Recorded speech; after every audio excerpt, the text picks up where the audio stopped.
First of all good morning to all of you. तो अपन next lecture देखते हैं, लेक्चर नंबर 15, वो है शेयर स्ट्रेसेस। तो शेयर स्ट्रेसेस के बारे में हम पढ़ते हैं, क्या होते हैं, किस तरह से अप्लाई होते हैं, कैसे हम इनको कैलकुलेट करते हैं। तो देखो हम बात करते हैं, हमारे कोई भी बीम होती है इस तरह से, ठीक है। अभी मैंने आपको देखो एक्चुअल में SFD BMD नहीं बताया है, वो मैं आपको इन सबको कंप्लीट करने के बाद पढ़ेंगे अपन। SFD BMD उनको बाद में देखेंगे अपन, लेकिन आप थोड़ा बहुत तो जानते हो, डिप्लोमा पढ़ा होगा आपने, शियर फोर्स डायग्राम और बेंडिंग मोमेंट डायग्राम। ये हमारी बीम थी इस तरह से, ठीक है, और ये इसका सपोर्ट था, सिंपली सपोर्टेड। ये इस पर लोड लग रहा था, कैपिटल W। इस बीम को अपन कैसे दिखाते हैं क्वेश्चन के अंदर, क्वेश्चन में दिखाते हैं simply supported beam of length L is loaded by point load at centre, calculate SFD BMD। ऐसे तो आता है, लाइन दिखाते बीम को, ऐसे नहीं दिखाते। ऐसे दिखाएंगे तो बहुत ज़्यादा जटिल बन जाएगा। अपन बार बार अपन यही डायग्राम बनाते जाएंगे, ऐसे नहीं बनाते। अपन डायरेक्टली एक लाइन डायग्राम दिखाते हैं, ये अपन बनाते हैं, होता है एक्चुअल में ऐसा है, ठीक है। अब देखो भाई, दो चीज़ बताऊंगा मैं आपको। यहां पर W इस तरह से लोड लग रहा है, इस लोड के कारण आपको पता है ये रिएक्शन RA आती है और RB, दो रिएक्शन आती है, ठीक है भाई। ये जो हमारी RA जो रिएक्शन आई है, ये एक तो RA आती है और दूसरी क्या आती है, RB। RA रिएक्शन कितनी है हमारी, W/2 इस वाले क्वेश्चन में, और ये भी W/2। इस रिएक्शन के कारण ये रही रिएक्शन ये, और ये रही रिएक्शन ये। इस रिएक्शन के कारण क्या लग रहा है, एक अपवर्ड फोर्स लग रहा है और एक डाउनवर्ड फोर्स लगेगा। तो ये जो इस तरह से फोर्स लगेगा ना, ये क्या करेगा, इस सेक्शन को, ये कंप्लीट बीम है, बीम के एक सेक्शन को, मान लीजिए हम इस वाले सेक्शन की बात करते हैं, इस सेक्शन की मैं बात करता हूं, तो इस सेक्शन को ये क्या कर रहा है, इस वाले सेक्शन को, कंप्लीट इस सेक्शन को, ये जो फोर्स है ऊपर ले जाने की कोशिश कर रहा है। और ये जो फोर्स, इसके कारण क्या होगा, एक इंटरनली एक फोर्स लगेगा जो इस सेक्शन को नीचे, मतलब ये बीम क्या है, इस तरह से होने की प्रवृत्ति रखती है कि बीम ऐसे हो जाएगी, किसके कारण, इस लोड के कारण ऊपर नीचे हो जाएगी। ये जो ऊपर नीचे हो रहा है किसके कारण हो रहा है, इस फोर्स को हम बोलते हैं शियर फोर्स। जो इसको काटने की कोशिश कर रहा है, तोड़ने की कोशिश कर रहा है, उस फोर्स को अपन बोलते हैं शियर फोर्स। ये होता है शियर फोर्स। तो शियर फोर्स कैसे लगता है बताओ भाई, शियर फोर्स बीम में कैसे लगता है हमारे, बिल्कुल जो क्रॉस सेक्शन है उसके पैरेलल लगता है, इस तरह से। ये बीम है, बीम का ये क्रॉस सेक्शन उसके पैरेलल इस तरह से लगेगा हर एक सेक्शन पर। बात क्लियर है। तो इस तरह से हमारा डायग्राम बनता है, शियर फोर्स का डायग्राम आपने देखा होगा, ऐसा डायग्राम होता है। तो ये डायग्राम कौन से फोर्स का था, शियर फोर्स का।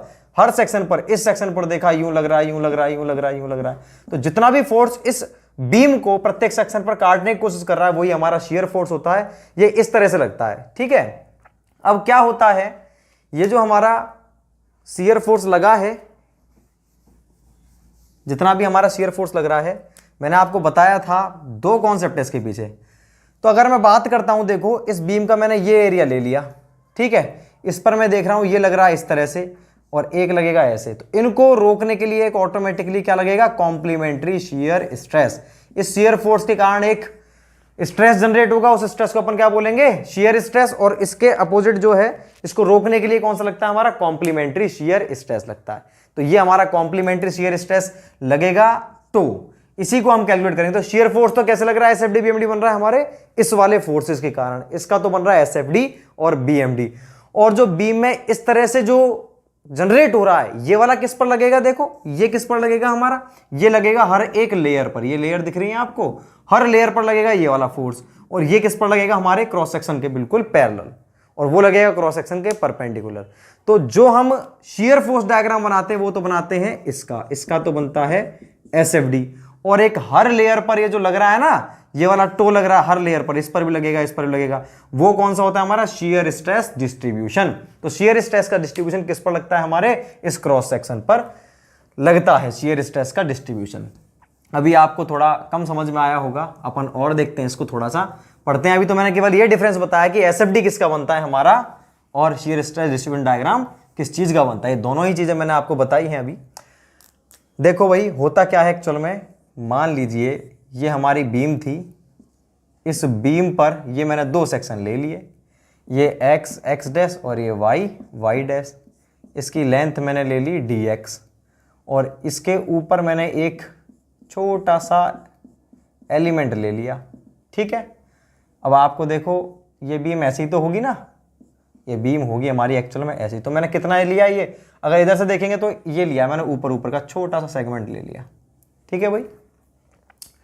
इस वाले सेक्शन पर जो बेंडिंग स्ट्रेस लगेगा, बेंडिंग स्ट्रेस लगेगा इस तरह से। देखो इस वाले सेक्शन पर हमारा बेंडिंग मोमेंट की वैल्यू अलग होगी। इस वाले सेक्शन पर जो बेंडिंग मोमेंट लगेगा, ये बीच में हमारा कौन सा लोड लग रहा था, ये लग रहा था हमारा पॉइंट लोड W, ठीक है। और इस W लोड के कारण हमारा W/2 ये रहेगा, ये W/2, तो बेंडिंग मोमेंट अलग अलग आएगा हर सेक्शन पर। BMD बनता है ना इसका, इस तरह से बनता है BMD। इस वाले सेक्शन पर ये है, इस वाले सेक्शन पर ये है, तो अलग अलग बेंडिंग मोमेंट आ रहा है। मतलब इस सेक्शन पर x डैश पर कितना लग रहा है बेंडिंग मोमेंट, m लग रहा है, और इस पर क्या है, इससे ज्यादा लगेगा। ज्यादा कितना लगेगा, मान लो dm, d का मतलब होता है स्मॉल अमाउंट। स्मॉल अमाउंट क्या हो गया है, बेंडिंग मोमेंट का पिछले वाले में ऐड हो गया है। मान लो ये लग रहा था 100 किलो न्यूटन मीटर, तो ये हो गया 100 + 5 105 किलो न्यूटन मीटर। मेरा कहने का मतलब इतना सा है कि अगर बेंडिंग मोमेंट जो है ना वो हमारे इस वाले सेक्शन पर x डैश पर अगर लग रहा है m, तो y डैश पर कितना लगेगा, m + dm, मतलब थोड़ा सा बढ़ जाएगा। अब आपको यह भी मालूम है कि इस वाले सेक्शन पर m मोमेंट लग रहा है, तो उसके कारण इस सेक्शन पर इस तरह से कौन से स्ट्रेस लगेंगे, इस सेक्शन पर वो लगेंगे हमारे शियर स्ट्रेसेस। कौन से शियर स्ट्रेस लगेंगे हमारे, बेंडिंग शियर नहीं, बेंडिंग स्ट्रेसेस लगेंगे। ऐसे कौन से लगते हैं हमारे, बेंडिंग मोमेंट के कारण कौन से लगते हैं, बेंडिंग, जो हमने लास्ट चैप्टर में पढ़ा सिग्मा बराबर m/z, यही पढ़ा था हमने। तो भाई इस वाले सेक्शन पर तो सिग्मा लगा है, और इस वाले पर क्या हो जाएगा, सिग्मा बराबर m + dm/z, ये हो जाएगा इस वाले पर, क्योंकि यहां पर मोमेंट की वैल्यू क्या ज्यादा है। तो मैं इसको क्या बोल दूंगा, ये सिग्मा बराबर m/z + dm/z। तो m/z तो सिग्मा ही होता है, ये मान लो सिग्मा डैश था हमारा, तो ये सिग्मा प्लस में इसको मैं बोल दूंगा d सिग्मा, कि हमारा ये तो सिग्मा है भाई, और ये क्या dm/z, थोड़ा सा मोमेंट के कारण ये बढ़ चुका है स्ट्रेस, बेंडिंग स्ट्रेस, तो इसको मैंने थोड़ा सा बढ़ा के दिखा दिया d सिग्मा। कुल मिला के बात इतनी सी है कि अगर इस वाले सेक्शन पर हम देखते हैं, भाई देखो तसल्ली समझना, क्योंकि जो कॉन्सेप्ट है बस वो इंपॉर्टेंट है, बाकी जो चीजें हैं आप वो पहले भी पढ़ चुके हो। इस वाले सेक्शन पर हम तो केवल इतने से स्ट्रिप की बात करें फिलहाल, ये इसकी न्यूट्रल एक्सिस है, ये है इसकी न्यूट्रल एक्सिस। इस वाले सेक्शन पर क्या लगेगा, सिग्मा, तो इस वाले पर क्या लगेगा, bending stress sigma + d sigma. Moment कितना था m, इस पर m + dm, m के कारण कितना स्ट्रेस आया, सिग्मा, m + dm के कारण सिग्मा + d सिग्मा, इतनी सी बात थी, ठीक है। इसका मतलब क्या समझ में आया आपको, अगर मैं इस बेंडिंग स्ट्रेस को मैं किस में कन्वर्ट कर सकता हूं, फोर्स में कन्वर्ट कर सकता हूं कि नहीं, बेंडिंग स्ट्रेस को बिल्कुल कर सकते हैं फोर्स में कन्वर्ट। इसको जैसे ही आप फोर्स में कन्वर्ट करोगे तो आप देखोगे कि यहां पर तो फोर्स लग रहा है हमारा, कितना भी लग रहा है फोर्स, सिग्मा के कारण फोर्स कितना होगा, स्ट्रेस बराबर फोर्स अपॉन एरिया, तो ये हो गया F1, मतलब सिग्मा × में A बराबर F1। और यहां पर क्या हो जाएगा, सिग्मा + d सिग्मा बराबर F2/A। F2 की वैल्यू ज्यादा होगी कि नहीं होगी, इतना सा बता दो भाई। यहां पर तो सिग्मा लग रहा है, स्ट्रेस कम है, यहां पर स्ट्रेस थोड़ा सा ज्यादा है, तो यहां पर जो फोर्स होगा उस फोर्स की वैल्यू क्या होगी, ज्यादा होगी, ज्यादा होगी। इसका मतलब क्या है, इसका मतलब तो ये है कि ये जो हमारी लेयर है ना, ये वाली लेयर की हम बात कर रहे हैं, इस लेयर पर, इस सेक्शन पर यहां से तो फोर्स लग रहा है मान लो 10, और यहां से लग रहा है 10 + 2 बराबर 12, 12 तो लग रहा है ऐसे और 10 लग रहा है ऐसे। इसका मतलब अनबैलेंस्ड फोर्स हो गया। अनबैलेंस्ड का मतलब क्या है, इक्विलिब्रियम में नहीं है। जो हमारी लेयर है ना, ये जो लेयर है बीम की जिस पर हम ज्ञात कर रहे हैं, वो लेयर ही खिसक जाएगी। इसका मतलब तो यही हुआ भाई, इधर से 12 लग रहा है, इधर 10 लग रहा है। देखो भाई ये दो फोर्स हैं, ये नीले वाले की वैल्यू है 12, ये 10 है, तो देखो क्या हो रहा है, ये मार्कर खिसक गया इधर, ठीक है। अगर इसकी वैल्यू 12 है, इसकी 10 है, तो फिर ये मार्कर इधर खिसक गया। क्यों, क्योंकि जो ज्यादा होगा उधर की तरफ वो दूसरी तरफ को खिसका देगा। अगर इन दोनों की वैल्यू बराबर है तो खिसक रहे हैं कि नहीं, इक्विलिब्रियम में। लेकिन हमें इतना भी मालूम है कि जो बीम होती है ना, बीम के अंदर तो ये फोर्सेज लगते ही लगते हैं, आते हैं ये फोर्सेज बेंडिंग मोमेंट के कारण, लोड के कारण बेंडिंग मोमेंट, इस लोड के कारण बेंडिंग मोमेंट डेवलप होंगे, और बेंडिंग मोमेंट के कारण बेंडिंग स्ट्रेसेस हर सेक्शन पर होते हैं। और बीम जो है, बीम आपने कभी देखा है कि इस बीम में लोड लगाया और कोई बीम में से यूं लेयर ही बाहर आ गई, नहीं आई लेयर। इसका मतलब क्या है कि कुछ ना कुछ तो है भाई इस वाले सेक्शन पर। कौन से सेक्शन पर, कि इस वाले सेक्शन पर कुछ ना कुछ तो है जो क्या कर रहा है, इस अनबैलेंस्ड फोर्स को, जो 2 kilo newton metre extra, 2 kilo newton force extra लग रहा है, उसको क्या कर रहा है, रोक रहा है। इधर से 2 किलोमीटर एक्स्ट्रा लग रहा है ना, उसको कोई रोक रहा है, तो रोकने वाला कैसे लगेगा, इस तरह से लगेगा। तो रोकने वाला जो फोर्स है उसी वो किस पर लग रहा है, देखो वो लग रहा है एक लेयर पर। आपको इमेजिन करना है, ये जो लग रहा है ना सिग्मा प्लस डी सिग्मा, ये इस बीम का जो क्रॉस सेक्शन दिख रहा है, ये वाला पट्टी, इस पट्टी पर लग रहा है यूं, सिग्मा प्लस डी सिग्मा। तो उसके अंदर ही लेयर से एक फोर्स इस तरह से लगेगा, लेयर के नीचे से।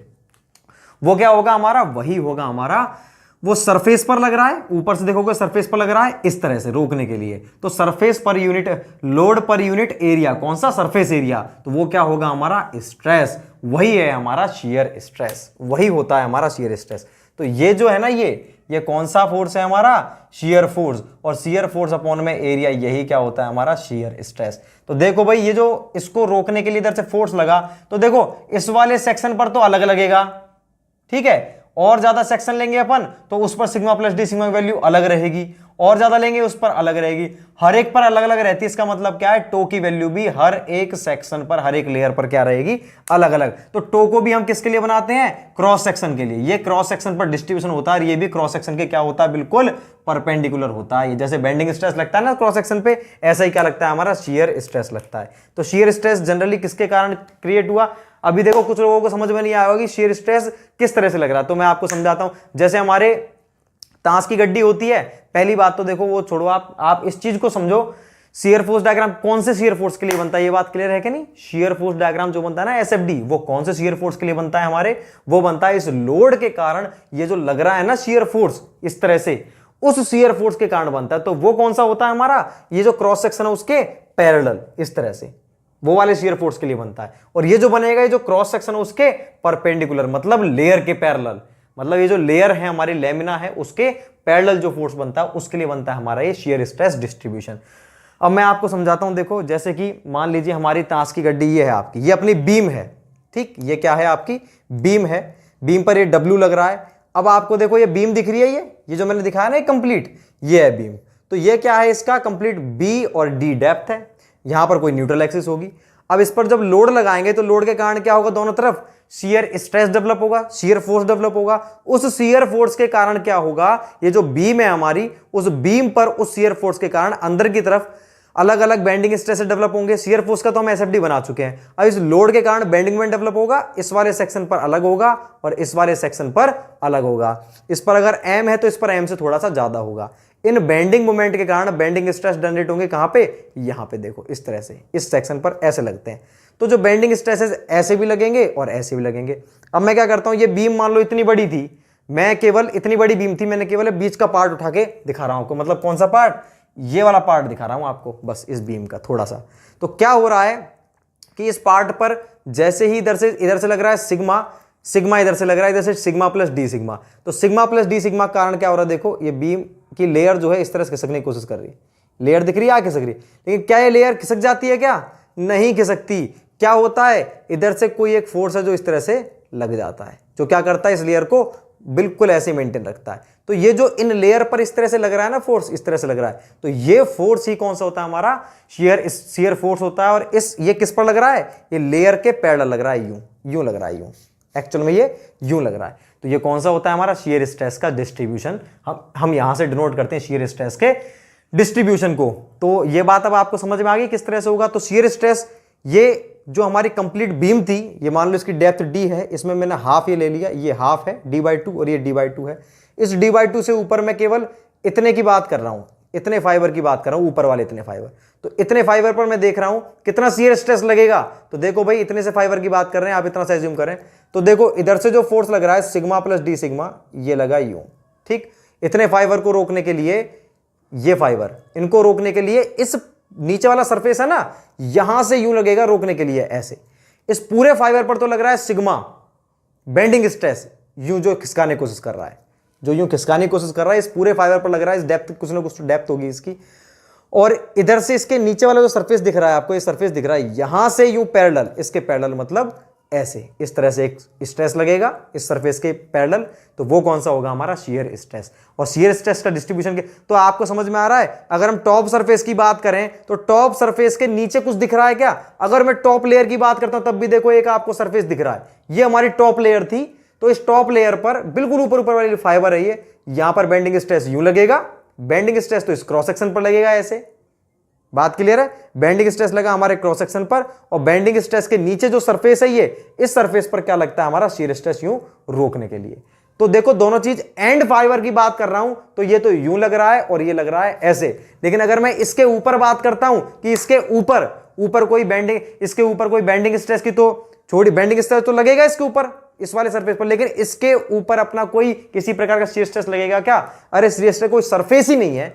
जब इसके ऊपर कोई सरफेस ही नहीं है रोकने के लिए तो फिर शियर स्ट्रेस क्या रहेगा? जीरो रहेगा। तो shear stress top fibre bottom fibre पर क्या होगा? जीरो, क्योंकि वहां पर सरफेस ही नहीं है फोर्स को रोकने के लिए।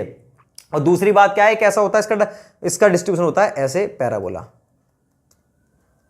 देखो ये शेप आपको दिख रही है, ये पैराबोला, ये होती है इसकी शेप। ये देखो ये पैराबोला दिख रही है आपको शेप, इस तरह से ऐसे होती है इसकी शेप।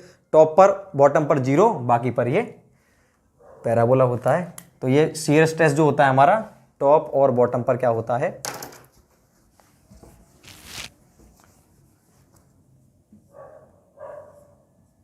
ठीक, तो ये हो गया हमारा टॉप और बॉटम पर जीरो होता है शियर स्ट्रेस, और सेंटर पर क्या होता है?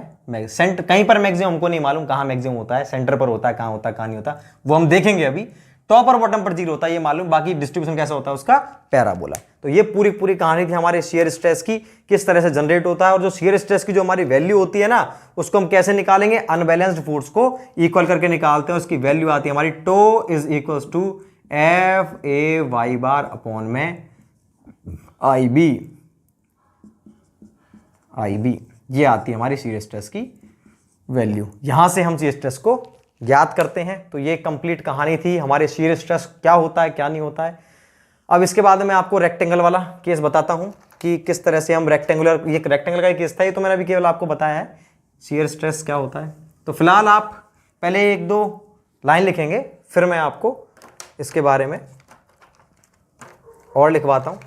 तो भाई लिखेंगे ऐसे, लिखेंगे किसी भी बीम पर अप्लाइड लोड के कारण दो सेक्शन के बीच अनबैलेंस्ड फोर्स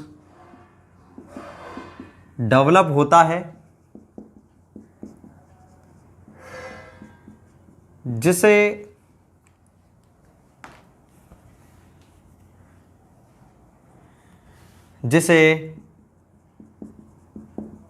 रोकने के लिए फाइबर या बोला जाए क्या लेयर, फाइबर या लेयर के पैरेलल स्ट्रेसेस जनरेट होते हैं, जिन्हें शियर स्ट्रेसेस कहा जाता है। ये स्ट्रेसेस टॉप व बॉटम मोस्ट फाइबर पर जीरो होते हैं। मैंने बता दिया आपको कि टॉप मोस्ट फाइबर जो है वहां पर क्या है, उससे ऊपर कोई भी हमारा फोर्स नहीं, वहां पर कोई सरफेस ही नहीं मिल पा रहा है हमको रोकने के लिए। तो इस सरफेस ही मौजूद नहीं है, तो इसका मतलब क्या है, वहां पर किसी प्रकार का शियर स्ट्रेस डेवलप नहीं होगा। और मैं आपको इक्वेशन से ही बताऊंगा। इसको लिखने के बाद में आप क्या करेंगे, ये डायग्राम बना लेंगे, ये डायग्राम बना लो जिससे कि आपको समझ में आए कि अनबैलेंस्ड फोर्स आया कैसे। मैं फिर से बता देता हूं आपको कैसे आया अनबैलेंस्ड फोर्स। देखो भाई ये है शियर स्ट्रेस डिस्ट्रीब्यूशन। लोड लगा, लोड के कारण मोमेंट आया, इस सेक्शन पर कुछ आया, इस पर अलग आया। तो ये जो बेंडिंग मोमेंट, इन मोमेंट के कारण क्या आएगा, इस सेक्शन पर बेंडिंग स्ट्रेसेस, इस पर भी बेंडिंग स्ट्रेसेस, इस वाले बेंडिंग स्ट्रेस की वैल्यू इससे ज्यादा रहेगी। क्यों? क्योंकि इसका मोमेंट इससे ज्यादा है। ज्यादा बेंडिंग स्ट्रेसेस है तो फिर ये जो फोर्स लग रहा है इधर की साइड से वो ज्यादा लगेगा in comparison to this side force. बात क्लियर है? तो इस फोर्स को रोकने के लिए इधर से एक पैरेलल फोर्स लगेगा। ये जो लाल लाल दिखाया है इस सरफेस के पैरेलल फोर्स लगता है, वही क्या होता है हमारा शियर स्ट्रेस। वो फोर्स अपॉन यूनिट एरिया क्या होता है? Shear stress. तो इस तरह से डेवलप होता है। इसके बाद में आप ये डायग्राम बना देंगे, उसके नीचे फिर अपन लिखेंगे। डायग्राम बनाओ आप, उसके नीचे क्या लिखेंगे?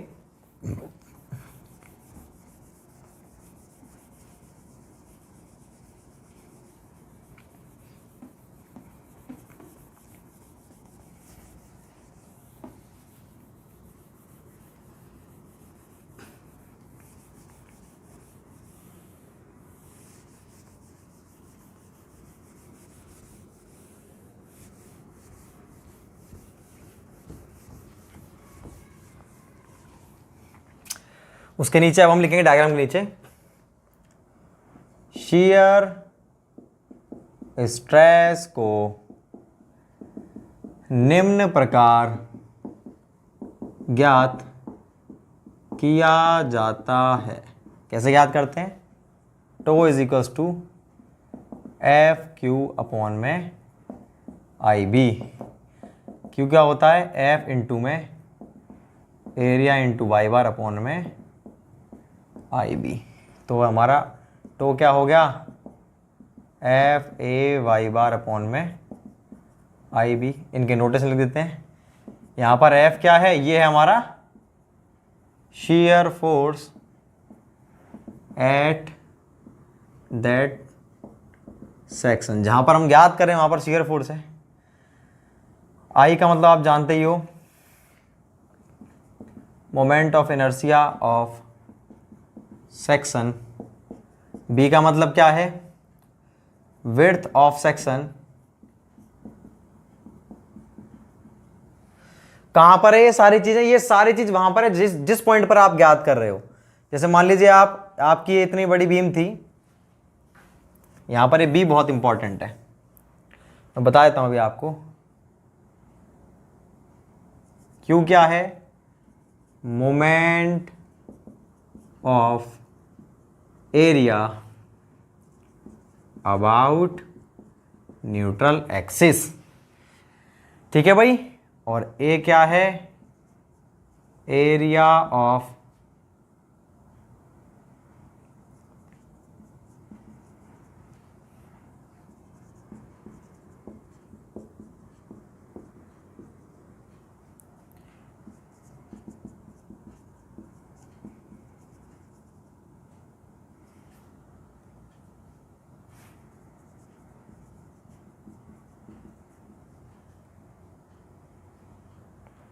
अब ये सारी चीजें क्या हैं देख लो आप। ये हमारी बीम थी, ये है न्यूट्रल एक्सिस, और मान लीजिए यहां से ये डिस्टेंस है हमारी कितनी? y। इस y दूरी पर, ये न्यूट्रल एक्सिस है, इस y दूरी पर ये फाइबर है, ये वाला। इस फाइबर की मेरे को क्या निकालनी है? इस फाइबर पर मेरे को, इस वाली डिस्टेंस पर, y डिस्टेंस पर मेरे को शियर स्ट्रेस निकालना है टो, और इस वाले सेक्शन पर निकालना। तो इस सेक्शन पर जो भी शियर स्ट्रेस है वो तो हमारा शियर फोर्स है, वो तो आ जाएगा F। मान लो इस सेक्शन पर निकालना है तो इस सेक्शन पर जो शियर फोर्स है वो तो F आ जाएगा। अब एरिया कौन सा लेंगे हम और y बार कौन सा लेंगे? देखो भाई, इससे ऊपर कितना सेक्शन बचा हुआ है? इससे ऊपर अगर अपन देखते हैं, इससे ऊपर अगर अपन देखते हैं तो ये मैंने इसका बीम का क्रॉस सेक्शन बनाया है, तो इससे का ये दिख रहा है आपको। बात क्लियर है? और इसके अंदर इसका जो CG है वो यहां पर होगा, और इसका CG कहां पर है? इसका CG तो ये जा रहा है।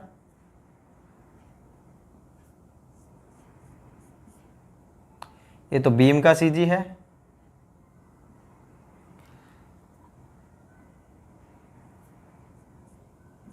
ये तो बीम का CG है, और ये है इससे ऊपर का CG। तो यहां से लेकर के यहां तक की डिस्टेंस ये हमारी y बार, और ये जो एरिया है ये क्या है हमारा? Capital A। तो कैपिटल A क्लियर है क्या होता है? जिस सेक्शन पर, जिस हाइट पर आपको क्या चाहिए? शियर स्ट्रेस चाहिए, उस हाइट पर जो हमारा एरिया है वो area of section at distance y। y distance पर जो हमारा एरिया है जो सेक्शन है उसका एरिया है ये ए क्या है, तो ये वाला एरिया होगा। मान लीजिए मैं कह रहा हूं भाई आप यहां से इतनी दूरी पर बताओ शीयर स्ट्रेस क्या होगा, तो इतनी दूरी से ऊपर जो भी एरिया है वो क्या होगा हमारा कैपिटल ए। बात क्लियर है भाई, क्या होता है कैपिटल ए। वाई बार क्या होगा, वो जो एरिया है उसका सीजी, कहां से, neutral axis, CG of area about N A. N A ये है, एन ए के अबाउट एरिया का सीजी क्या होगा, सेंटर पर होगा, तो यहां से यहां तक की डिस्टेंस, इसके एरिया के सेंटर से लेकर के और इस एन ए तक की डिस्टेंस वो क्या है वाई बार। तो क्यों क्या एरिया इंटू वाई बार क्या होगा भाई, ये एरिया है, एरिया इंटू वाई बार करोगे तो मोमेंट हो गया, मोमेंट ऑफ एरिया, तो मोमेंट ऑफ एरिया होगा कौन से एरिया का मोमेंट है ये जो सेक्शन है, moment of area about neutral axis. बात क्लियर है। बी क्या होती है, विड्थ ऑफ सेक्शन। मेरे को इस वाले पॉइंट पर जो भी मेरे को जिस भी पॉइंट पर जिस भी हाइट पर मुझे चाहिए, उस हाइट पर जो बीम की जो सेक्शन की विड्थ है वो क्या है, कैपिटल बी। बस आपको ये चीज ध्यान रखनी है। ये बी क्या है, at distance Y, Y distance पर जो विड्थ है बीम की वही क्या है हमारी विड्थ है। आप ये नहीं कि आपने कुछ भी बीम इनपुट कर दिया, मान लीजिए ये सेक्शन आई ना हो, ये जो रेक्टेंगल ना होकर के अगर ये आई सेक्शन होता, इस तरह से होता, ठीक है, और ये थोड़ा सा और ऊपर होता।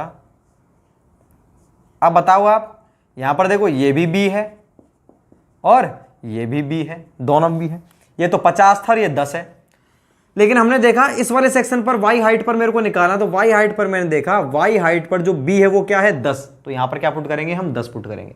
ये चीज आपको ध्यान रखनी है। तो इससे आपको क्या समझ में आता है, इससे अपन को एक चीज समझ में आएगी कि जो हमारा शियर स्ट्रेस होता है, शियर स्ट्रेस किस पर डिपेंड करता है, विड्थ ऑफ सेक्शन पर डिपेंड करता है। जो भी सेक्शन की विड्थ है उस पर डिपेंड करता है। कैसे, इनवर्सली प्रोपोर्शनल है। इसका मतलब क्या है कि अगर ये विड्थ बढ़ेगी तो ये घटेगा डिस्ट्रीब्यूशन, और अगर ये घटेगी तो बढ़ेगा। और हमारा डिस्ट्रीब्यूशन कैसा होता है, पैराबोलिक होता है। तो हम इसके नीचे नोट में लिखेंगे शियर स्ट्रेस कॉमा सेक्शन की विड्थ पर निर्भर करता है। इसको आप विड्थ पर निर्भर करता है, कैसे करता है अपना, तो डायरेक्टली प्रोपोर्शनल 1/b। ये बहुत इंपॉर्टेंट है, क्यों, स्ट्रेस डिस्ट्रीब्यूशन डायग्राम बनाने के लिए आगे काम आएगा, ये वो लिखूंगा। तो ये चीज मुझे लगता है आपको समझ में आ गई होंगी। इससे अपने जो आपके जो क्वेश्चन बनता है ना वो केवल शियर स्ट्रेस डिस्ट्रीब्यूशन पर बनता है, कैसा बनेगा डिस्ट्रीब्यूशन। और दूसरी बात क्या है कि ये जो हमारा मैक्सिमम शियर स्ट्रेस किस पॉइंट पर प्राप्त होगा इस पूरे बीम के अंदर, वो दो चीजें, हमारे दो ही क्वेश्चन बनते हैं बस, जिसको हम आगे यहां तक हमारा कंसेप्ट था किसका, शियर स्ट्रेसेस का। अब मैं आपको करवाता हूं एक रेक्टेंगल का एक केस करवाता हूं और टोको हम वैल्यू को निकाल के देखते हैं कि मैक्सिमम कहां पर प्राप्त होगा, मिनिमम कहां पर होगा, डिस्ट्रीब्यूशन कैसा होगा। बेंडिंग स्ट्रेस का कैसे होता था, बेंडिंग स्ट्रेस का डिस्ट्रीब्यूशन होता था हमारा लीनियर। इसका कैसा होगा शियर स्ट्रेस का, वो हम देखते हैं। कैसे पता चलेगा हमको, इक्वेशन के आधार पता चलेगा, वो चीज हम देखते हैं। ये चीज ध्यान रहे कि शियर स्ट्रेस भी क्या लगते हैं, क्रॉस सेक्शन के परपेंडिकुलर, और बेंडिंग स्ट्रेस भी क्रॉस सेक्शन के परपेंडिकुलर लगते हैं। ये लेयर पर लगता है लेकिन ये क्रॉस सेक्शन पर लगता है। कि क्या अंतर है दोनों के अंदर, कि जो हमारा शियर स्ट्रेस होता है, देखो दोनों में क्या अंतर होता है, दोनों में ये अंतर होता है। ये आपको लेयर्स दिख रही है, देखो 1 लेयर 2 लेयर 3 लेयर। इनको अगर मैं वैसे दिखाऊं तो देखो ये ऊपर खिसक रही है, ये लेयर है सारी, ठीक है। तो जो हमारा बेंडिंग स्ट्रेस है वो तो किस पर लगता है, बेंडिंग स्ट्रेस, बेंडिंग स्ट्रेस लगता है इस पूरे क्रॉस सेक्शन पर, ऐसे लगेगा ऐसे। लेकिन जो शियर स्ट्रेस है वो लगेगा ऐसे, इस सरफेस पर लगेगा शियर स्ट्रेस। बात क्लियर है, इस सरफेस पर यहां लगेगा शियर स्ट्रेस। तो ये दोनों में इतना अंतर होता है, तो दोनों को दिखाएंगे तो हम ऐसे ही, शियर स्ट्रेस भी ऐसे लगेगा और बेंडिंग स्ट्रेस भी ऐसे लगेगा। शियर स्ट्रेस के कारण देखो ऐसा डिस्ट्रीब्यूशन बनता है इसका, इस तरह जो आपको दिख रहा है ना, ये यहां से आपको क्या दिख रहा है, अभी रुको, अब देखो आप ये डिस्ट्रीब्यूशन, ये कैसा डिस्ट्रीब्यूशन है, ये ऊपर 0 नीचे 0 बीच में पैराबोलिक, बिल्कुल ऐसा बनता है। मतलब लेयर ऐसे होने की प्रवृत्ति रखती है शियर स्ट्रेस के डिस्ट्रीब्यूशन के कारण। अब मैं आपको इसके अंदर लिखवाता हूं और आगे इसको आप लिख देंगे, मैं मिटाता हूं। अब हम रेक्टेंगल केस देखेंगे और बाकी जो स्टैंडर्ड केस है उसको मैं एक टैबुलेटेड फॉर्म में लिख दूंगा, जिससे आपको याद रखने में आसानी हो। क्वेश्चंस कैसे बनते हैं वो भी लिखेंगे अपन। तो सबसे पहले अपन लिखते हैं shear stress distribution, shear stress in rectangular, rectangular बोलो चाहे स्क्वायर, दोनों में एक ही होता है।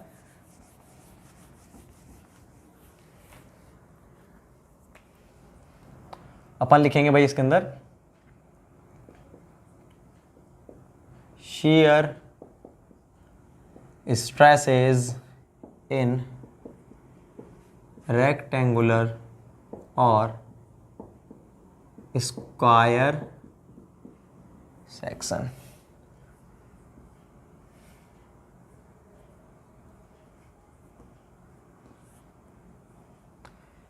ये हमारा रेक्टेंगल सेक्शन है, डेप्थ डी है, ये वाई डेप्थ है, जहां पर हमको क्या ज्ञात करना है,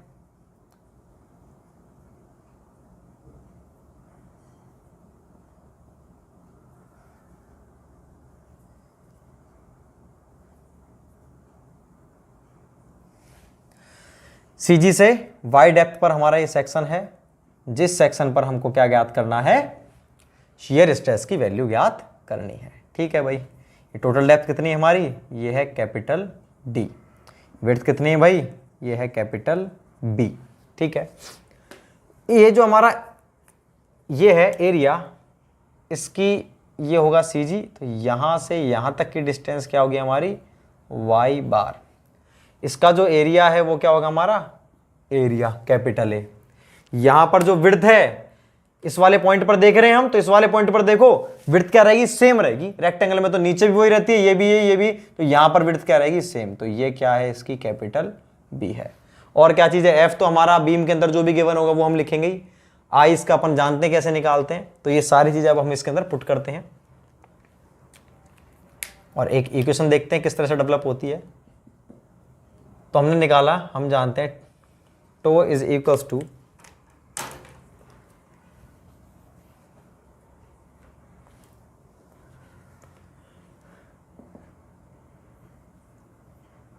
to is equals to F A Y bar upon में आई बी।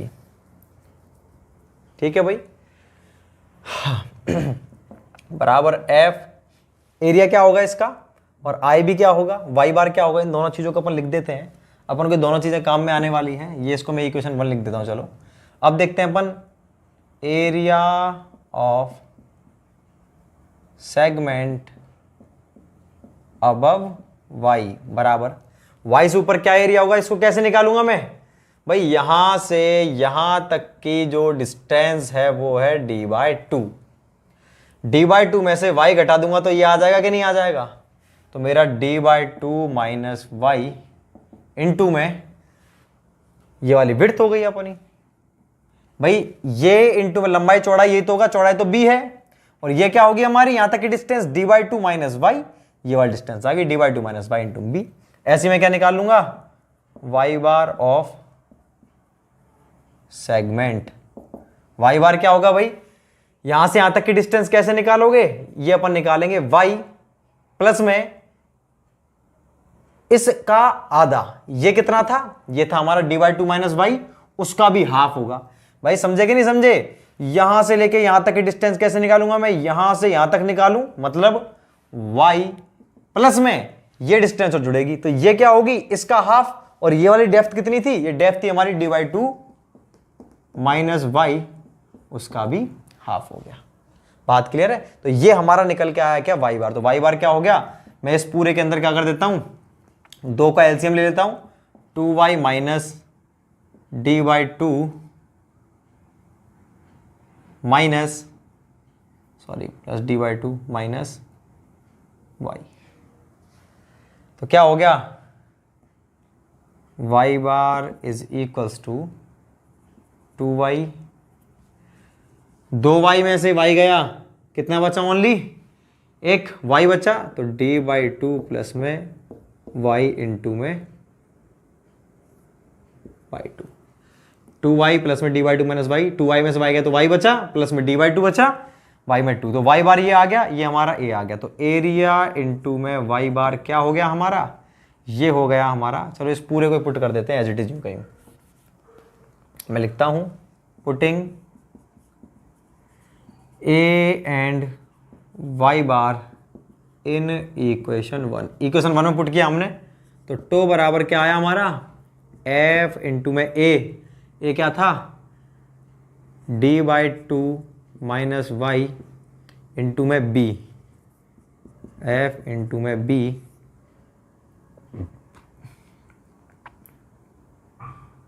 आ गया इंटू में वाई बार कितना है dy/2 प्लस में y इंटू में 1/2 अपॉन में IB।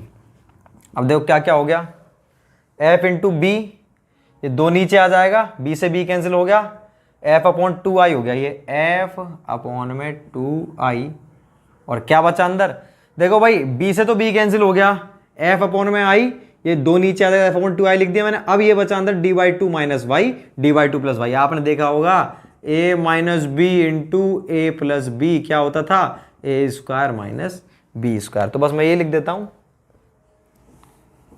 समझे कि नहीं समझे, a plus B A minus B क्या होता है, a square minus B square, mathematical property है। तो क्या लिख दिया मैंने इसको, dy/2 का स्क्वायर मतलब d square by 4 minus Y square. तो ये हमारी इक्वेशन आ गई। तो मैं लिख देता हूँ इसको, tau is equals to F upon 2i into में D square by 4 minus Y square.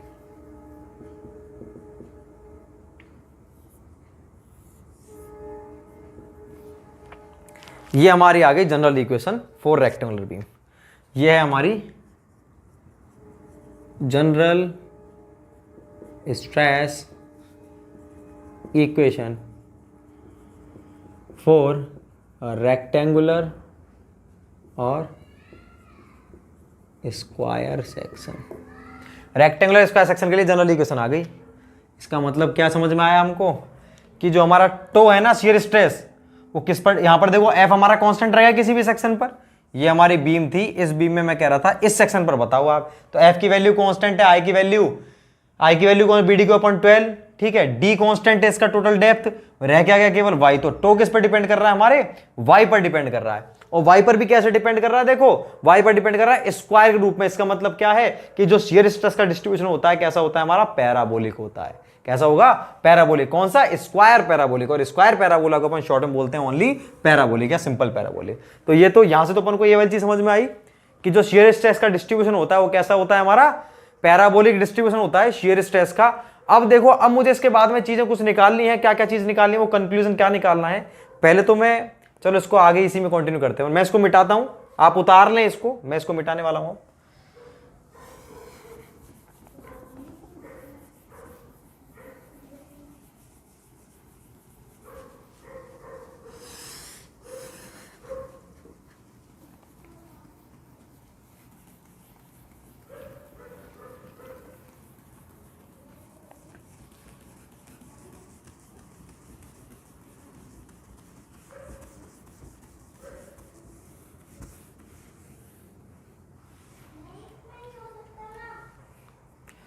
अब देखो भाई, इसके बाद अपन क्या करेंगे, ये हमारा शियर स्ट्रेस डिस्ट्रीब्यूशन, तो टो की वैल्यू में एक बार दोबारा लिख देता हूं, एफ अपॉन 2i इंटू में D square by 4 minus Y square. ये हमारी इक्वेशन नंबर 2 थी, जनरल इक्वेशन थी ये।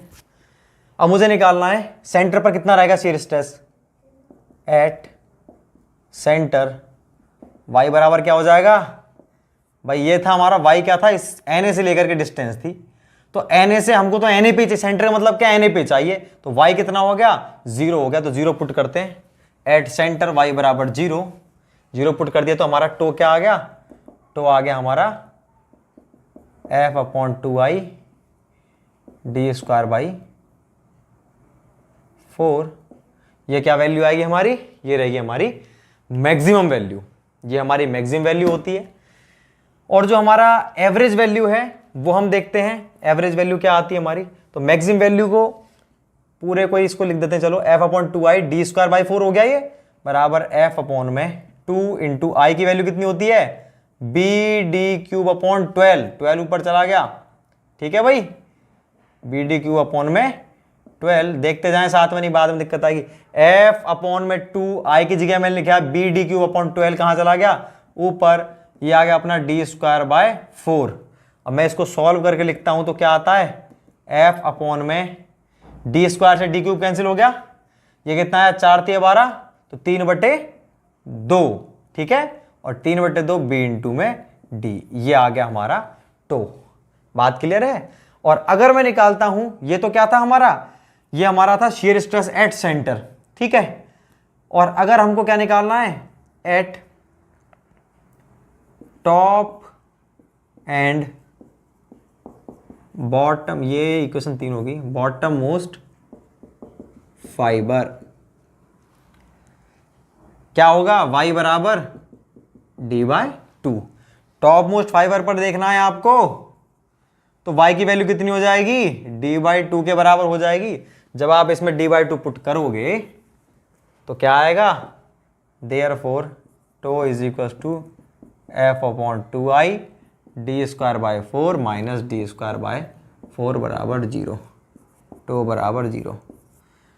अतः क्या होता है, टॉप मोस्ट फाइबर और बॉटम मोस्ट फाइबर पर शियर स्ट्रेस की वैल्यू 0 होती है। तो दो कंक्लूजन आ गए, पहला तो क्या आया कि पैराबोलिक होगा, दूसरी बात टॉप और बॉटम पर 0 होगा, और तीसरी बात क्या होगा, मैक्सिमम कहां पर होगा हमारा, मैक्सिमम होगा सेंटर पर, ठीक है ना। मैक्सिमम कहां पर होगा हमारा, सेंटर पर होगा।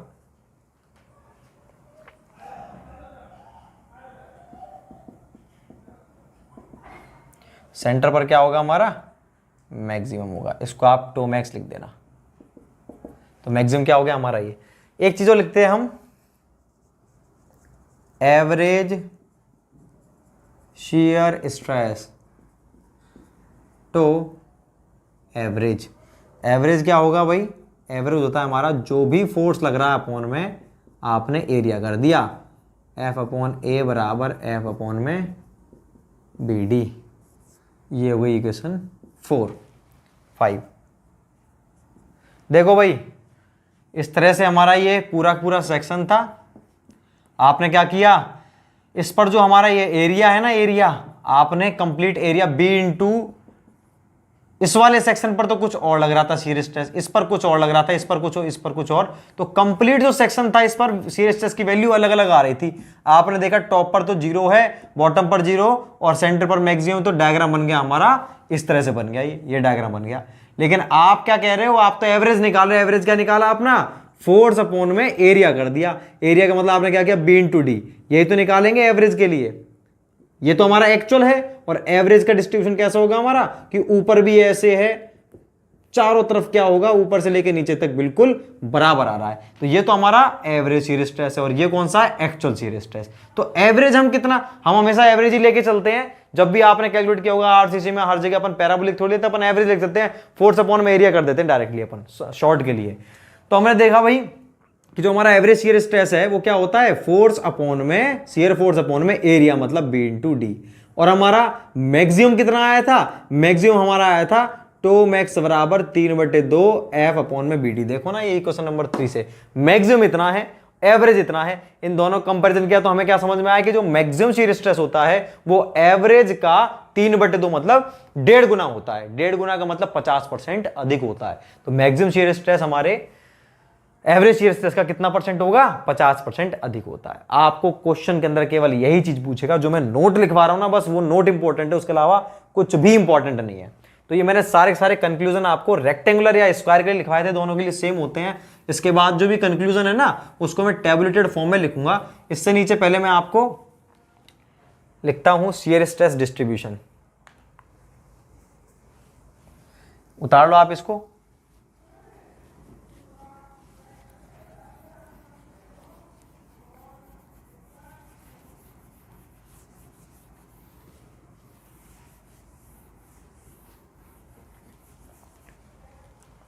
अब लिखेंगे इसके नीचे अपन ऐसी, शेयर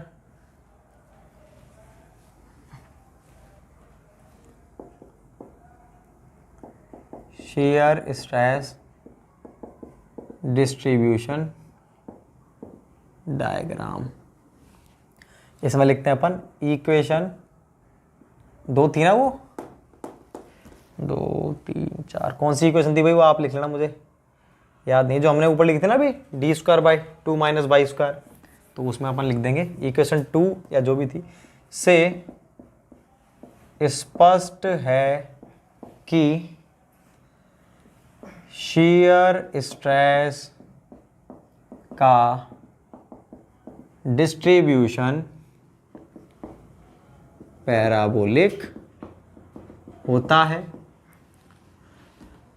और टॉप वाली इक्वेशन कौन सी थी हमारी, 4 थी ना, टो बराबर 0 जाती, और इक्वेशन 4 से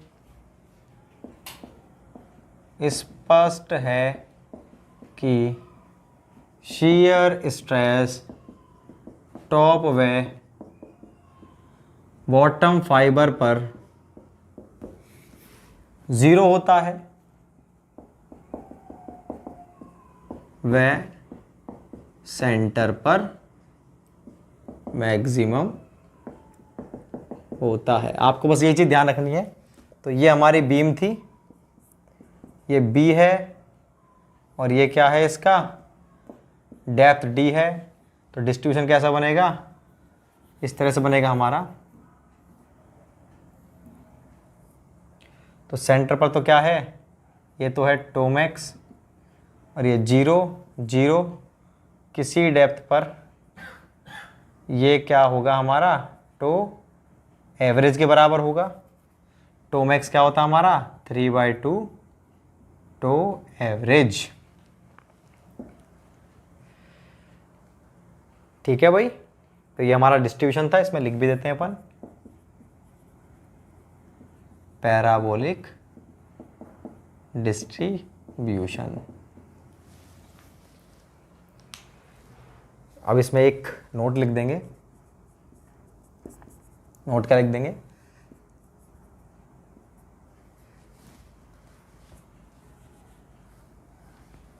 relation between tau max and tau average, since tau max बराबर 3/2 एफ अपॉन में बी डी, और एफ अपॉन बी डी क्या होता है हमारा, टो एवरेज होता है। तो टोमैक्स बराबर 3/2 टो एवरेज। तो यहाँ पर इसके बाद में एक लाइन लिख देंगे, जो मैं यहाँ लिखता हूँ, उधर जगह नहीं है, इसके नीचे एक लाइन लिखेंगे, अतः रेक्टेंगुलर या स्क्वायर सेक्शन में maximum shear stress average shear stress का 1.5 गुना या 50% अधिक होता है। उतार दो भाई। तो ये मैंने कंप्लीट बता दिया आपको, किस चीज़ का, रेक्टेंगुलर सेक्शन का। अब रेक्टेंगुलर के बाद में जो भी स्टैंडर्ड केसेस हैं उनको मैं आपको बना देता हूँ एक ही डायग्राम में, एक ही उसके अंदर, आप इसको उतार लें, मैं इसे मिटाता हूँ। तो सबकी मैं लोकेशन वगैरह सारी चीज़ लिखेंगे। 5 केस हैं, इन दोनों का तो हमारा सेम था।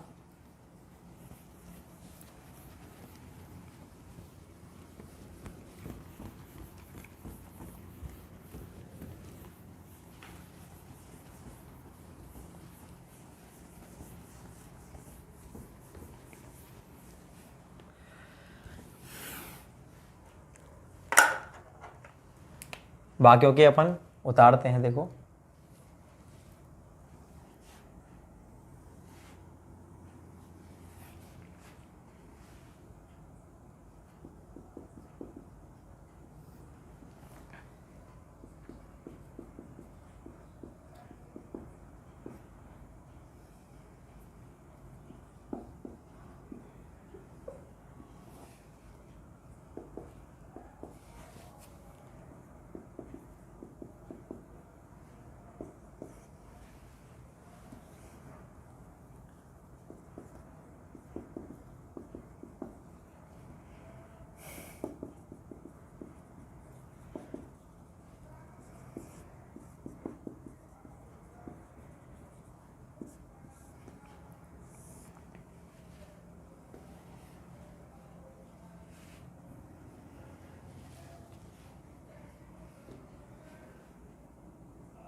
देखो भाई, मैं आपको एक डायग्राम के अंदर सारी चीज़ों को बताना चाह रहा हूँ।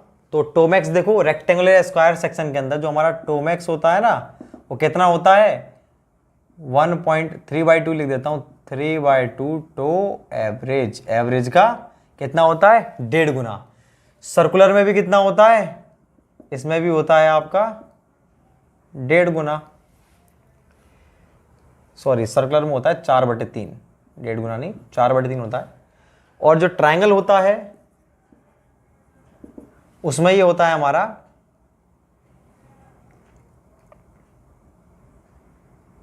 इसमें इसकी वैल्यू होती है ट्रायंगल के अंदर हमारी 3/2 tau average. Location of tau max, location कितनी होती है डायमंड सेक्शन के अंदर, हमारा मैक्सिमम कहाँ प्राप्त होता है वो मैं आपको बताऊंगा किस जगह प्राप्त होता है, उसके अंदर आपको पता चलेगा। मैक्सिमम वैल्यू कितनी होती है वो भी अपन देखेंगे अभी, वो रहती है इसकी 0.125। देखो लोकेशन ऑफ टोमैक्स की देखते हैं हम। ये जो होता है, पहले डायग्राम बनाता हूं जिससे कि आपको डायग्राम इन सभी का थोड़ा सा छोटा बन पाएगा क्योंकि इतना स्पेस नहीं है, आप बड़ा बना सकते हैं। ये हमारा रेक्टेंगल था, तो इसका जो शियर स्ट्रेस डिस्ट्रीब्यूशन बनेगा वो बनेगा इस तरह से। सेंटर पर तो है टोमैक्स, ठीक है, टोमैक्स, और यहाँ पर क्या होगा इन दोनों पॉइंट पर 0 होगा। कितनी दूरी पर होता है ये होता है हमारा टोमैक्स होगा y बराबर 0 बिल्कुल सेंटर पर।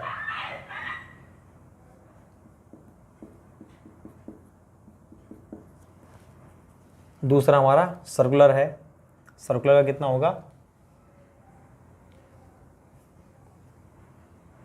ये सर्कुलर इस तरह से है। सर्कुलर का भी कैसा बनेगा, सेम ऐसा बनेगा।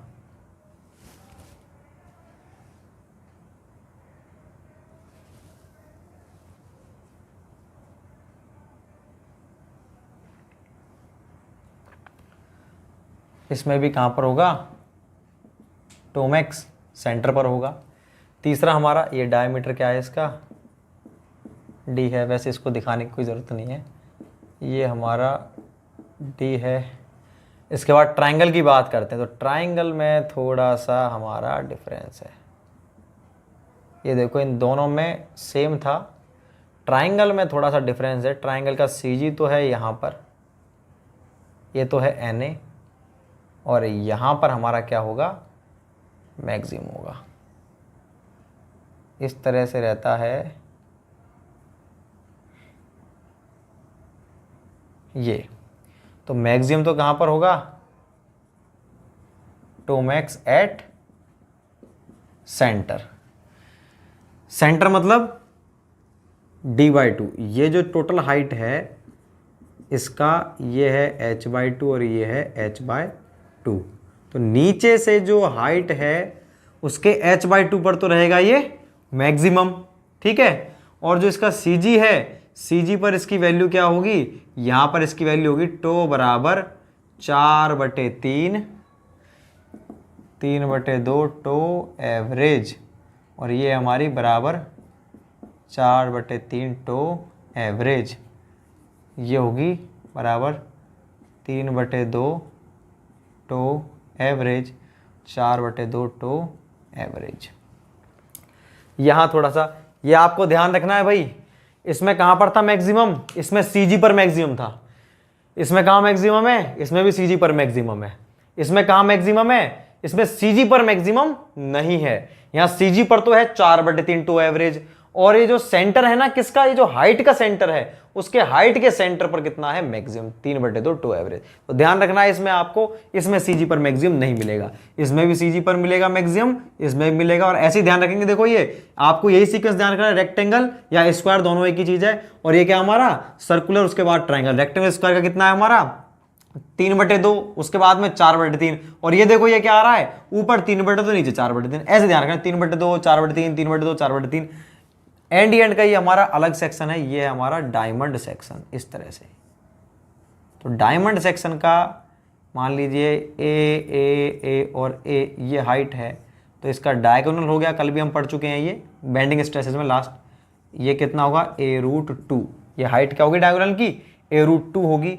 इसका जो डायग्राम बनेगा वो कुछ ऐसा बनेगा। इसका अगर मैं ये लेता हूँ, ये डिस्टेंस मैंने ले ली, ये इसका CG था, तो यहाँ से कुछ h/8 दूरी पर, ठीक है, ये h/8 दूरी पर यहाँ पर मैक्सिमम प्राप्त होगा।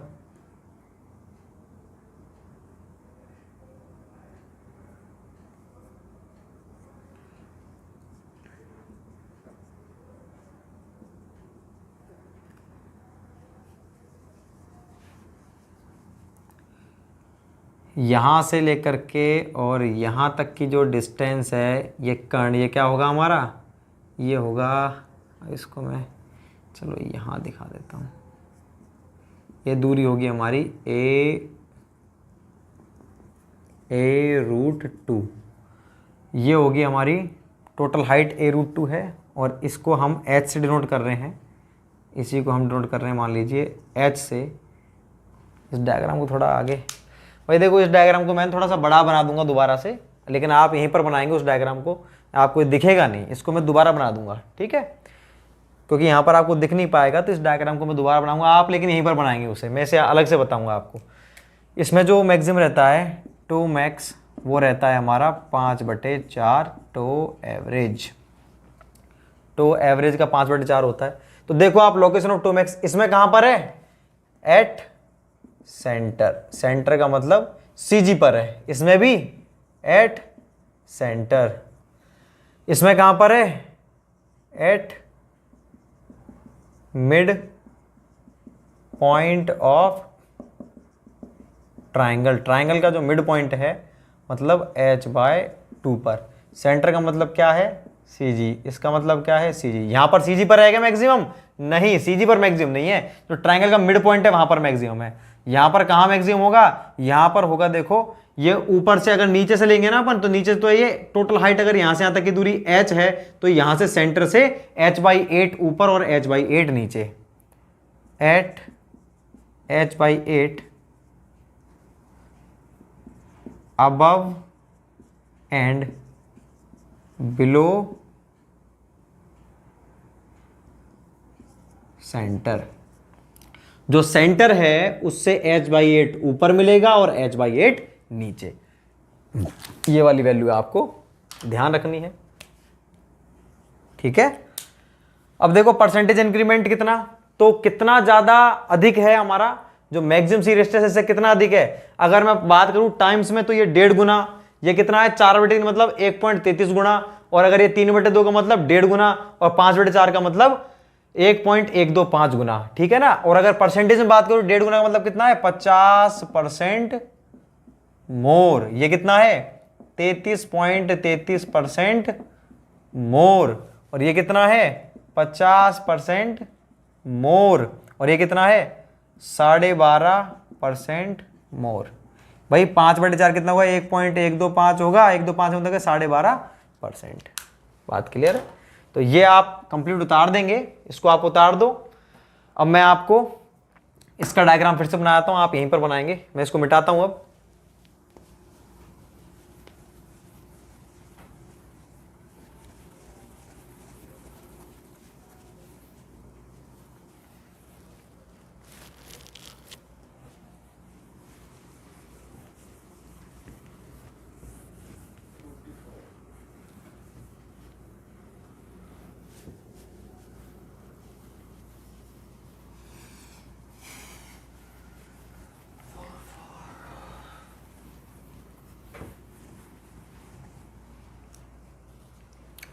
तो शियर स्ट्रेस में मैं आपको डायग्राम बता रहा था, देखो ये हमारा डायमंड सेक्शन है।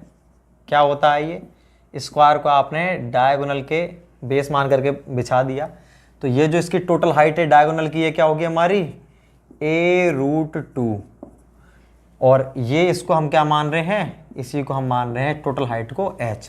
तो h बराबर यहाँ से आता क्या हाइट h है, ये क्या हो जाएगी a√2 हो जाएगी हमारी। यहाँ पर डिस्ट्रीब्यूशन क्या होगा हमारा, देखो भाई ये है इसका सेंटर, तो सेंटर से h/8 ऊपर और h/8 नीचे, यहाँ से हम गए यहाँ से देखो h/8 ऊपर और h/8 नीचे, यहाँ तो मैक्सिमम प्राप्त होगा, बनेगा कैसा पैराबोला, यहाँ मैक्सिमम होकर के यहाँ ये कम हो गया, फिर यूँ बढ़ा और ये मैक्सिमम होकर के फिर से कम हो गया। तो इस वाले पॉइंट पर हमको क्या मिल रहा है, टो मैक्स बराबर 5/4 टो एवरेज। और ये हाइट कितनी हो जाएगी, 3/8 इंटू एच इंटू में एच। तो ये था हमारा कंप्लीट, ये इसको आप वहीं पर उतार देंगे, डिस्ट्रीब्यूशन में आपको बता चुका हूं। इसके बाद हम देखते हैं डिफरेंट जो हमारे सेक्शन है इनके अलावा उनका डिस्ट्रीब्यूशन कैसा होता है, किस तरह से हम डिस्ट्रीब्यूशन डायग्राम जहां से क्वेश्चन बनते हैं हमारे वो डिस्ट्रीब्यूशन डायग्राम देखते हैं। उसके बाद 1-2 क्वेश्चन भी आपको कराऊंगा। तो हेडिंग डालेंगे shear stress distribution for other sections। इसके अलावा जो भी सेक्शन उसके लिए कैसा बनेगा डायग्राम हमारा, जैसे मान लो हमारा है ये आई सेक्शन की ही बात करते हैं सबसे पहले। तो देखो भाई सिंपल सी बात है, हमको मालूम है ऐसा ही बनेगा पैराबोला, कोई सा हो चाहे, इक्वेशन में सब में y² आएगा, ठीक है। अब ये जो पैराबोला है हमारा, ये देखो ये ऐसे भी हो सकता है, अगर आप इसमें से इस दोनों लेंथ को हटा दोगे तो ऑटोमेटिकली क्या आ गया, इसका मतलब क्या है, इस वाले सेक्शन पर कुछ ना कुछ गड़बड़ हुई है जिससे कि हमारा ये जो पोर्शन था ये यहां से आगे खिसक गया। क्या गड़बड़ हुई है वही देखते हैं हम। मैंने आपको एक नोट लिखवाया था, इंपॉर्टेंट क्या था, tau is directly inversely proportional to 1/b। Width के क्या होता है, इनवर्सली प्रोपोर्शनल होता है, b बढ़ेगी तो ये टो घटेगा, b घटेगी तो टो बढ़ेगा। तो हमने देखो डायरेक्टली हमारे तो समझ में आया इसका पैराबोला बनेगा, बिल्कुल गलत है। हमने देखा कि ये जो सेक्शन था हमारा, ऊपर देखा यहां पर b क्या है, यहां से यहां तक की दूरी है, ठीक है, ज्यादा है और ये कम है। हमको नहीं पता, हम तो बनाना स्टार्ट कर दिया डायग्राम और हम इस वाले पॉइंट तक पहुंचे थे, हम इस वाले पॉइंट तक पहुंचे थे। और इस पॉइंट पर पहुंचते ही क्या हुआ, जैसे ही उस इक्वेशन में FA_y में IB में हमने b पुट किया, पहले तो b हमारा क्या था, ज्यादा था, तो इसकी वैल्यू क्या थी, कम थी। मान लो ये वैल्यू जो थी हमारी वो वैल्यू आई 10 Nm²। लेकिन इसी सेक्शन पर जस्ट नीचे, इस सेक्शन से जस्ट नीचे क्या विड्थ कम हो गई, विड्थ हो गई कम। अब क्या हो चुकी, पहले कम, पहले तो इसकी विड्थ थी ज्यादा 50 थी, जब इसकी विड्थ ज्यादा थी तो टो की वैल्यू क्या थी हमारी, कम, कितनी थी 10 Nm²। लेकिन इसी सेक्शन पर जस्ट नीचे क्या हुआ, जो हमारे b की वैल्यू है वो घट गई, घट गई कितनी, 5 गुना घट गई। तो ये वाली वैल्यू 5 गुना बढ़ जाएगी। भाई 10 में 2 का भाग दोगे तो 5 ही तो आएगा, और 10 में 5 का दोगे तो 2 आएगा, कम का देंगे तो ज्यादा आ रहा है। तो हो किस पे रहा है, ये इसी सेक्शन पर हो रहा है। इससे जस्ट ऊपर तो बड़ा सेक्शन प्राप्त हो रहा है और इससे जस्ट नीचे छोटी विड्थ प्राप्त हो रही है अपन को। तो मैंने क्या किया, इसके अंदर इसी सेक्शन पर इस टो की वैल्यू बढ़ चुकी है तो इसको मैंने बढ़ा हुआ दिखा दिया इस तरह से। और फिर क्या होगा, फिर से बस वही, फिर से वही हमारा चलेगा कैसा, बस इस सेक्शन पर बढ़ गया। इसके बाद में जैसे से नीचे आएंगे इस सेक्शन से नीचे आने पर फिर से ये पैराबोला। और इस वाले सेक्शन पर क्या हो जाएगा, अचानक से विड्थ बढ़ जाएगी। जस्ट इस सेक्शन पर अचानक से विड्थ बढ़ गई, विड्थ बढ़ते ही टो की वैल्यू घट गई, कितनी हो गई, जितनी पहले थी। और फिर से क्या हो जाएगा, अब इससे जैसे हम नीचे जाएंगे वही पैराबोला चलता रहेगा। तो कुल मिला के जो डायग्राम है ना वो तो बनेगा अपना पैराबोला। बस कहां पर चेंज होगा, जहां पर हमारा सेक्शन चेंज हो रहा है, जहां पर हमारी विड्थ चेंज हो रही है, पैराबोला ही बनेगा। बस वहां पर चेंज होता है जहां पर विड्थ कम ज्यादा होती है। तो इसको आप एक लाइन में लिख लेंगे, इसके ऊपर यहीं पे लिख लेंगे, यहां पर लिख लेंगे। आप क्या लिखेंगे, इस डायग्राम को बनाने से पहले लिख लेंगे अपन कि शियर स्ट्रेस का डिस्ट्रीब्यूशन उस सेक्शन पर चेंज होता है जहां विड्थ चेंज होती है। अब उसके बाद में आप ये वाला डायग्राम बना देंगे, लिख दिया ये, इसके बाद आप ये वाला डायग्राम बना देंगे। इसके अलावा देखो, अब आप और देखो, अपने तरफ से देखेंगे, वैसे आपको खुद को देखने हैं, मैं तो आपको बस बता देता हूँ। चलो इसका अपन कैसे बनाएंगे, इसका हम बनाने लगे। ये देखो विड्थ दोनों का योग, ये 10 था, ये 10 था, और ये बीच वाला मान लो 30 था, दोनों का ये 20 ही तो है। तो मैं जब चला यहाँ से तो कोई बात नहीं, ये मेरे को प्राप्त हो रहा है कुछ भी। जैसे ही मैं इस वाले सेक्शन पे पहुंचा, इस सेक्शन पहुंचते क्या होगी, विड्थ देखो पहले तो 20 थी, अब इस पर क्या होगी, 50 होगी, ज्यादा होगी। ज्यादा होगी तो फिर क्या हो जाएगा, जब बी की वैल्यू ज्यादा होगी तो टो की वैल्यू कम। अब इस वाले सेक्शन पर क्या हो जाएगा, ये वैल्यू अचानक से कम हो जाएगी। कम होने के बाद में फिर इससे नीचे जाएंगे तो बस वही पैराबोला चल रहा है। और जैसे अपन इस वाले सेक्शन पर पहुंचे तो पैराबोला फिर से बढ़ जाएगा और फिर से क्या चलेगा, पैराबोला। इतनी सी बात है। तो आपको तो केवल किस पे क्या चीज देखनी है, आपको विड्थ देखनी है। जहां बढ़ रही है वहां टो की वैल्यू घट जाएगी, जहां बढ़ रही है अचानक से वहां तो घट जाएगी वैल्यू, और जहां अचानक से घट रही है वहां बढ़ जाएगी। क्यों हो रहा है, ये इक्वेशन से हो रहा है। ऐसे आप चाहे 1000 डायग्राम बना लो, सबका सेम ऐसे ही बनेगा। टी सेक्शन देख लो भाई, टी का कैसे बनेगा डायग्राम, टी का कैसे बनेगा। मैंने यहां से स्टार्ट किया बनाना, ये पैराबोला चल रहा था मेरा, लेकिन अचानक से क्या हो गया, विड्थ कम हो गई। कम होते क्या हो जाएगी, ये बढ़ जाएगी, और फिर से क्या बनेगा, पैराबोला।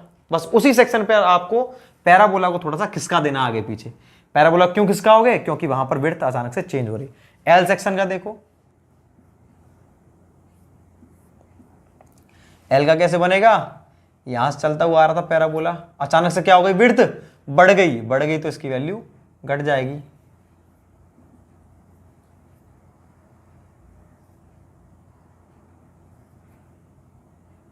बस आपको चीजें क्या ध्यान रखनी है कि टॉप और बॉटम पर हमेशा 0 होगा, पैराबोला चलता रहेगा।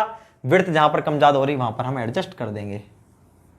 होलो सर्कुलर का देखते हैं, यहां पर भी विड्थ ऐसी दिख रही है आपको।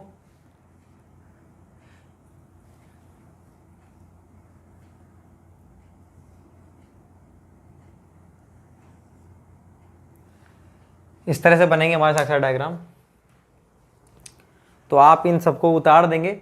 इनके अलावा भी आप जो भी डायग्राम खुद बनाना चाहते हैं उन सब के लिए आप देख सकते हो, अपनी बुक के अंदर भी लिखे हुए हैं। तो जैसा भी आप देखना चाहो तो आप देख सकते हो। इसके अलावा आप देखो, आप अब अपन देखते हैं, एक क्वेश्चन करते हैं। तो मैंने तरीका आपको बता दिया कि किस तरह से अपन बनाएंगे, क्या चीज़ आपको ध्यान रखनी है। तो मैं आपको बताया था, एक तो जो आपको टेबल लिखाई है मैंने, उसमें परसेंटेज इंक्रीमेंट केवल एक वो इंपॉर्टेंट है और एक डिस्ट्रीब्यूशन इंपॉर्टेंट है। और क्वेश्चन जो आते हैं इस पर न्यूमेरिकल वो लिखते हैं अपन। Question, calculate maximum shear stress of a rectangular beam of size 300 by 600 mm having